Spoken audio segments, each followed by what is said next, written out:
Let's start it all off with today's message from the Morning Man, and it's called "The King is Naked."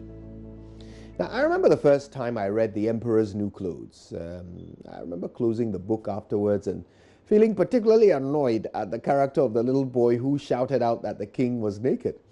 I mean, to me, that little brat was such a spoilsport, such a snitch, ruining the fun for everyone who was secretly laughing at the emperor's nakedness behind his back. Of course, I was only 6 years old at the time, and my moral compass had not yet evolved to the point where I could understand the extreme importance of this boy's character in the story. Now, come to think of it, I didn't really understand the boy's role until fairly recently. And with that moment of epiphany came the realization that, look, many adults still don't understand what the boy really represents in the story. So let's talk about that today. First, for those who don't know the story, it's about an emperor who was extremely vain, always buying clothes, until two swindlers came to him and promised to make him the most amazingly fine, most divinely magical garment he had ever seen. This garment was so magical that only the wise could see it. So after taking his money for weeks, the swindlers finally announced the garment was ready. So the king came into the room and couldn't see anything in the swindler's hands, but he dared not admit it because that would mean he was not wise. So he put on a brave face, climbed into his invisible garments, and went on a parade throughout the main streets of his kingdom. Again, nobody could see the clothes. All they could see was their naked emperor.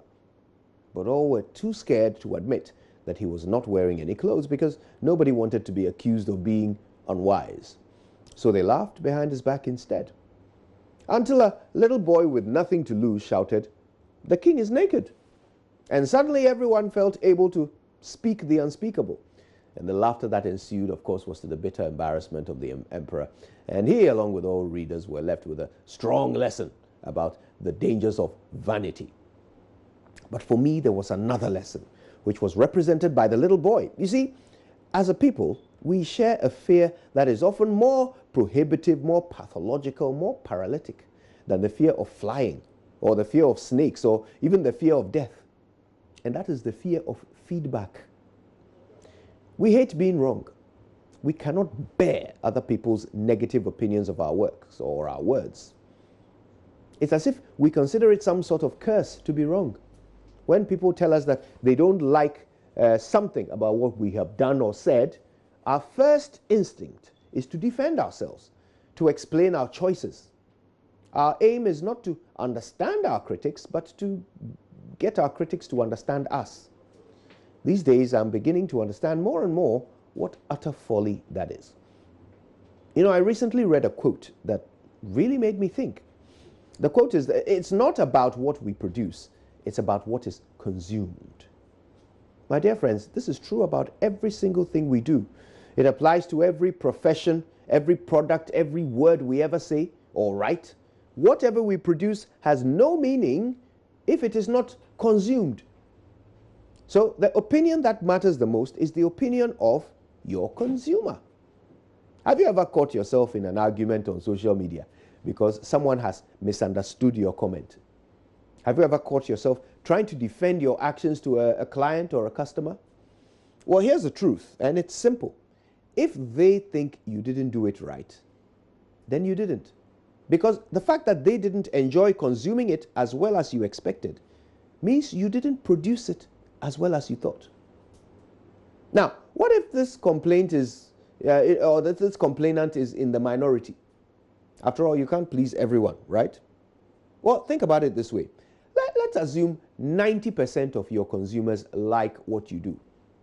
What does that mean? Does it mean you can't do better? Have you done your best work? Is this the best you will ever do for the rest of your life? No? Okay, then how do you plan to improve? What new ideas will you get from those who like your old product? It's those who thought it wasn't that great who can tell you how to improve it. The simple rule is, if your words or actions or output was perfect, then everyone would have loved it and everyone would have understood it. So if you ever catch yourself having to explain your work to anyone, you must immediately accept that you could have done it better. And that is a good thing. Negative feedback is an opportunity. It is the key to cracking the code of your improvement. Political parties in Ghana have their captive audience who think they are God's gift to mankind, but to win an election, they have to convince those who don't yet think that they are the best. The same applies to you. It doesn't matter how annoying the feedback may be. Take it seriously because you need it to improve. Don't automatically jump into defense mode when someone objects to what you've done or said. Listen carefully to what they have to say and thank them for giving you the opportunity to do better. Instead of wasting time trying to get them to understand you, spend that time trying to understand them. Because those that don't like what you do are the ones who will make you do it better. My name is Kojo Yankson, and your feedback makes me better. Good morning, Ghana.